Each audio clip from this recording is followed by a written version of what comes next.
wajah-Mu dan berseru. Kekasih-kekasih Tuhan, mengapa sih Tuhan panggil kita dan berkata, marilah kepadaku?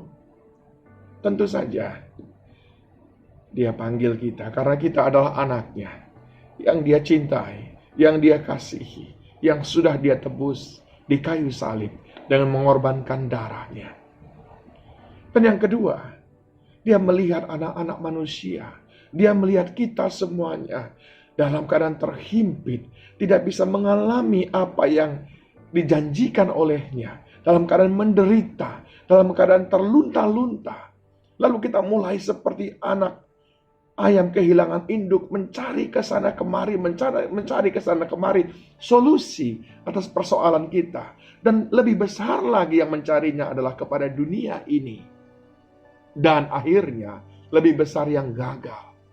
Itu sebabnya Tuhan berkata, hei anak-anakku, engkau mencarinya ke tempat yang keliru. Engkau mencari solusi atas persoalanmu di tempat yang salah. Engkau mencari solusi atas pergumulanmu di tempat yang keliru. Mari kepadaku. Di sini ada kelegaan. Di sini ada ketenangan. Itu yang Tuhan sedang bicara kepada kita. Itu yang Tuhan sedang sampaikan kepada TOPC.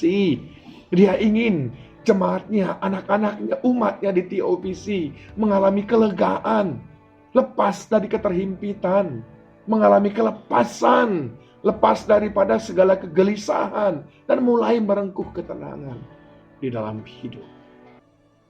Kekasih-kekasih Tuhan, ketika kita banyak mencari ketenangan, kelegaan yang disediakan oleh dunia ini, hasilnya apa? Dunia ini hanya bisa memberikan kelegaan yang sementara, yang palsu. Apa bahasa aslinya kelegaan? Yaitu anapauso. Anapauso. Kalau mendengar kata anapauso, saya teringat dengan siklus hidup wanita yang akan mengalami menopause. Yang artinya apa? Perhentian atau berhenti.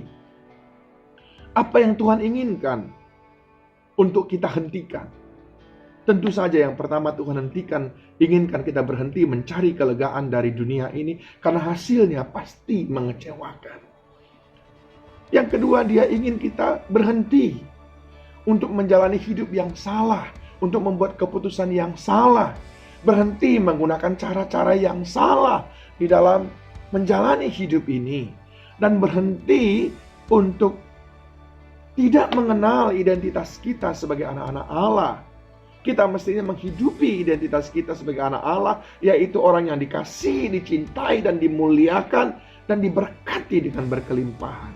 Itu adalah identitas kita. Dan Tuhan mau berhenti menggunakan cara-cara yang salah, berhenti cari uang dengan cara yang salah, berhenti membangun hubungan dengan cara yang salah.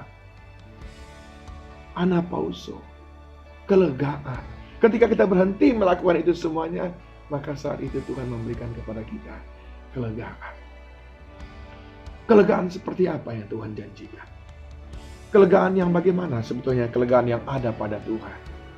Saya mau beritahu kepada saudara, beda sekali antara kelegaan yang dunia ini janjikan dengan yang Tuhan berikan. Ada dua karakter kelegaan yang Tuhan berikan. Yang pertama adalah kelegaan yang sejati dan abadi. Di dalam Yohanes 14 ayat 27 dikatakan, damai sejahtera kutinggalkan bagimu. Damai sejahteraku kuberikan kepadamu, dan apa yang kuberikan tidak seperti yang diberikan oleh dunia kepadamu. Janganlah gelisah dan gentar hatimu. Luar biasa. Tuhan jelas bilang, apa yang kuberikan tidak seperti dunia yang berikan kepadamu. Oleh sebab itu jangan gentar, jangan gelisah. Aku berikan kepadamu kelegaan, ketenangan yang abadi. Itu karakter daripada kelegaan, tipe kelegaan yang ada pada Tuhan. Abadi, murni, sejati. Yang kedua adalah kelegaan yang mahal. Kenapa mahal? Karena ini hanya ada pada Tuhan. Ini produk surga. Kelegaan yang Tuhan janjikan ketika dia berkata, marilah kepadaku yang letih lesu dan berbeban berat, itu bukan kelegaan murahan. Kalaulah engkau bisa menemukannya di dunia ini, dia tidak panggil engkau datang kepadanya untuk mendapatkan kelegaan itu. Tetapi Tuhan berkata, di tempat lain tidak ada kelegaan ini, engkau tidak bisa beli sekalipun hartamu menggunung, ini hanya ada padaku. Kelegaan, ketenangan yang sejati itu hanya ada padaku, dan ini mahal sekali. Ini produk surga, tidak pernah dijual di mall yang terhebat, terbesar sekalipun. Ini hanya ada pada Tuhan. Dua karakter ini, yang murni, sejati, abadi, dan yang mahal. Itulah kelegaan yang Tuhan janjikan. Nah, apakah saudara ingin mendapatkan itu?